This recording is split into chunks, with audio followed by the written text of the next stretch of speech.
Hello to you all, and now it's time to continue with the same topic and go slightly to a different perspective. So I'm going to present something very, very preliminary. This is something that I've been now working together with my research assistant, Johanna Reimi, and also, of course, together with the lovely ladies here. One of our mission in CAT project is to have qualitative phenomenological interviews. I've been conducting in Finland them with pastoral carers, and then there will be Norwegian and Swedish perspective for nurses, and then Belgian perspective with psychologists, and whether Dan is not gathering data now. So the three perspectives. And we have been building a joint interview guide. So it took some while for us to sit down and think, what is it that we actually want to ask, to have the similar setting to all of these different groups of carers among older people. So in Finland, we gathered these 6 in-depth thematic interviews just during this in April and May, basically. So, and these interviews are conducted in teams with 2 interviewers. So it was always me and Johanna, and then the carer. And in these interviews, we always cover same topics, same background questions, including age, number of years in work among older people, occupation. We also ask about the experience of meaninglessness, and then there's a bunch of more specific questions, and then the same or similar questions are linked to experience of existential loneliness. We also give short expressions or explanations. What is it that we consider that is existential loneliness, and how do we understand meaninglessness? And in the end of the interview, we also talk about competence. Not as with the term of competence, but in terms of how do you experience your work in this field among older people. Oh, and here you can see our interviewee, like the person who we interviewed and their age. So there's youngest interviewee was 46 and the oldest one is 64. They have nearly all background in theology. One who is a deacon with her background. Most of them have CPE-based training. That means that they've gone through this special training, which is based on clinical, or the model is based on clinical pastoral education. It was a model that was used originally from US decades ago, and it's still very vivid in the education of pastoral caregivers. So it's a training that takes 2 years after doing the master's. And you can only get to the training if you have a position at the hospital as a chaplain. So it's very specific people who can actually go through that training. They also have mostly, they're actually working as a hospital chaplain in nursing homes, but it's very different. There are people who have one place where they work full time, and then there are places like someone who's have several units where they go to. The distribution among them in work experience varies from 5.5 years to more than 20 years among older people. For this phenomenological approach, we're using IPA to understand really what is central in this experience. Now we are looking in this data set, we're going to look at the experience from the viewpoint of the carers. So how the carers consider meaninglessness and existential loneliness appear among the residents in nursing homes. So it is analysis method that quite a long time because you really have to know the data and you really have to dig deep in the level of experience. And we are going analysis case by case, but it's okay after you conducted analysis in one case, it's okay if that analysis kind of leads further findings also in other cases. So what we learned from the IPA so far, understanding the meaning is really central. This is a nice method when you want to understand the meaning of the meaning, so to say. And it's helpful if you have the data that have strong similarities. So now we are considering that whether we should actually take one of the interview, like leave one of the transcripts out because the background of the participant was she did not have CPE. So it could be that there's too much difference in what she's saying, but we're not. This is something we're considering now. But the in-depth engagement with the data is essential. And for us, with Johanna, we found that it was really good that we both took part to the interviews because now it's two of us and we can actually discuss. Did you also experience this, or how did you? Do you think that this was a difficult question, or do you think that I'm interpreting this the wrong way? So it helps and it helps to get to dig in deeper. But of course, it's not always the possibility to have two interviewers in one interview. But today, I'm only giving you some sneak peek from one case. We've been analyzing 3 so far, but just to keep it simple, and you will see that only with one interview, you can actually get quite deep findings. But this comes from the 4th interview, yes, and the one thing that strikes, now we've been talking so far that what is the phenomena of meaninglessness and what is the phenomena of existential loneliness. For this in this interview 4, it seems that there is one experience. So when we talk about thirst in meaninglessness, the interviewer starts talking about existential loneliness. And then when we go to the topic of existential loneliness, then she goes back to meaninglessness. And it's quite difficult to distinguish, but this goes only for this interview. But what we see that is connected, or what is same in this interview, whether she talks about meaninglessness or existential loneliness, there's also always it's linked to losing control, that someone else takes the control in my life. And she says that it's often linked to the transition to nursing. So this is especially the point when you see the meaninglessness and the existential loneliness. And of course, these both, according to her, are linked to experience of not being able to share. No one understands me. So it comes really to the existential loneliness, but at the same time, she interprets that it's also meaninglessness in those experiences. This is strongly linked to relationality. Most of them feel that they are abandoned. Family doesn't come, nurses don't meet, and they are there left alone. But only when she talks about meaninglessness, she talks about activities that are not there anymore. So there is no meaningful activities in nursing home setting. They are just there. There's nothing to do. If you had active life before, you can just leave it behind you. Now it's just daily life without any possibilities to pursue your own activities or your goals in life. And then it's interesting that when she talks about life history, then she talks about existential loneliness that was always there.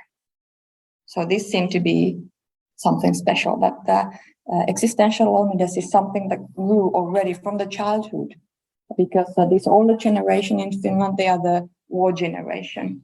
So they are those who went to Sweden to be safe from the war, and they cut all the connections with the family members. And they lost their parents for the war. So then the existential loneliness was really vivid from the early childhood, and therefore the loneliness is something that has been dictating the life so far. And then there's negative thoughts about herself. It's because of me. I bring this heavy burden to others. And perhaps therefore I feel that I'm left alone. I feel myself meaninglessness because I'm not worthy anymore. Or then negative thoughts on others, that they are so mean, and it's linked to nurses mainly. And of course, these experiences, they take in place in living environments. So we see that the context of life here is crucial. It's not a surprise, but it actually comes vivid in the interviews also. And it's kind of like contextualizing these experiences to a living environment seem to be quite important, that how people react.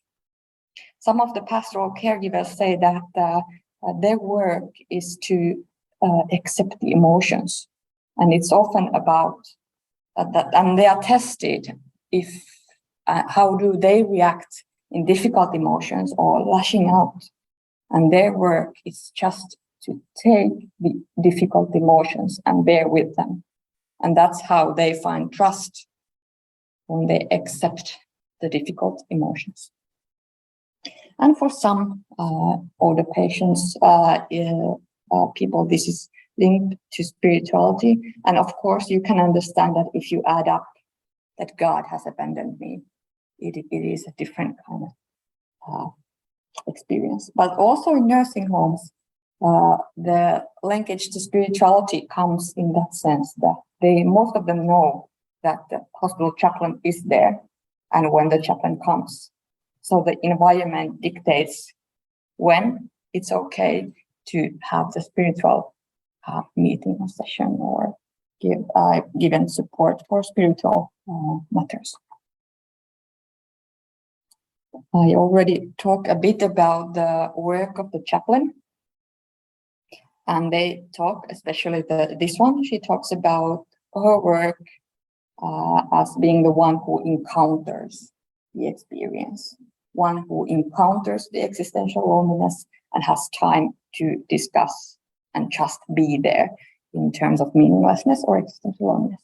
And the methods they use, it's mostly remembrance and going back, talking about youth or years of adulthood. That's something that older generation find meaningful. They have a room to talk what was important during the life cycle. And being a listener when it hurts. Being there to hear all the why questions. I think what is common to most of these chaplains is that they are really having conversations in terms of what the older people want to talk about. They don't bring themes, they don't in spirituality, they don't bring religiosity, but only when the recipient is talking about religiosity, then they could inquire more. And then they try to provide space for dialogue and space for discussion. And from the perspective of competence, we can see that professional growth seems to be one common thing, that there is a difference whether you've been in the work for 5 years or 20 years. Many of them say that during the first years, it was draining, emotionally draining, it was hard, but now after years, I'm doing better and I'm more capable of putting the boundaries in my work. They talk about the importance of education. So CPE seems to be very important because it's also education that they have to go therapy on their own. So their personal self-reflection skills are high after that education. But this type of work really needs personal processing. You really have to consider. They talk about how they see themselves as older persons and what happens when they have to go to nursing home, how they want to be taken care of, and whether their children will visit or not. So it's also existential process for the caregivers.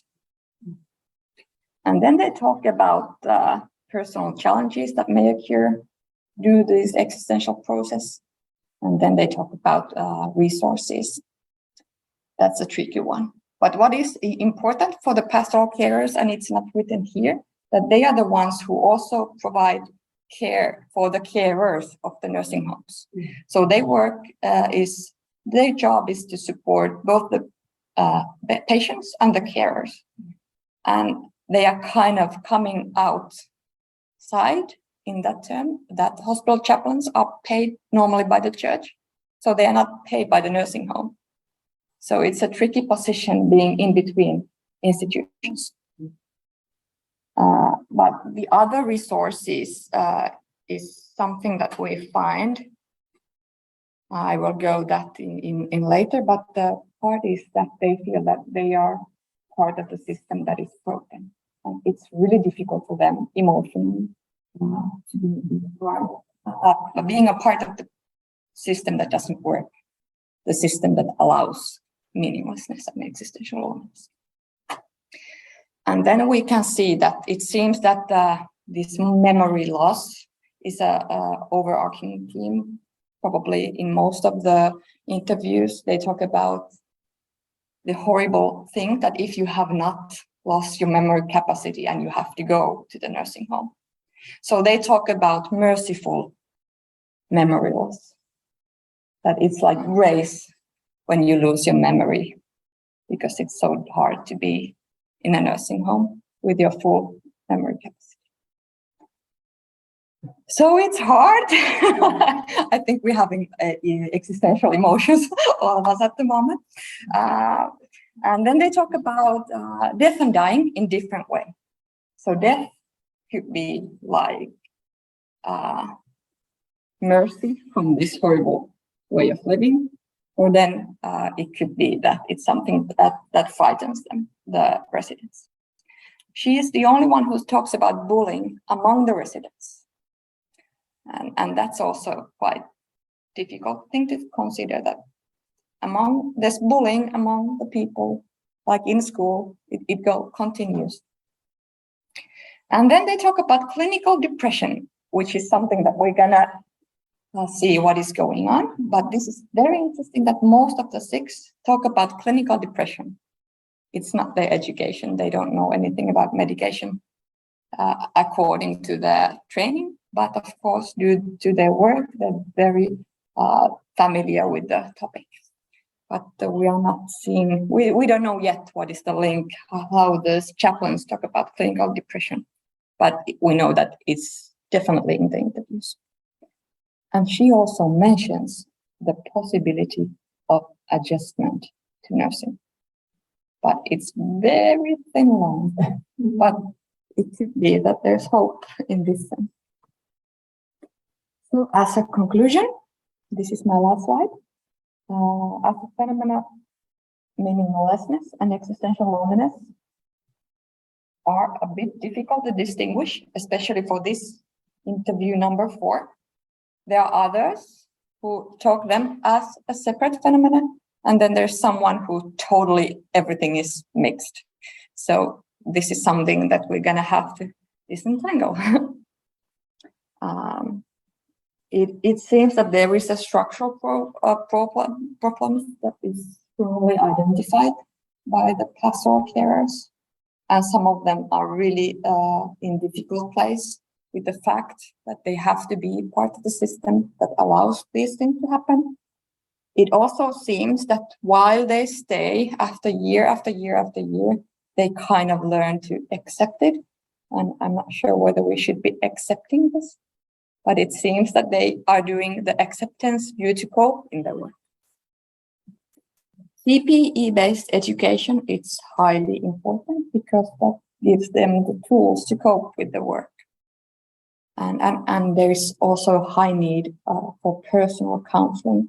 So in order for the pastoral carers and the chaplains to survive in this work, they meet counselor basically once a month. But that helps them to find balance in their own life. So, one interview. This is where we are at the moment, and looking very much in forward to analyze the rest of the 5 and bringing it together. But thank you for listening.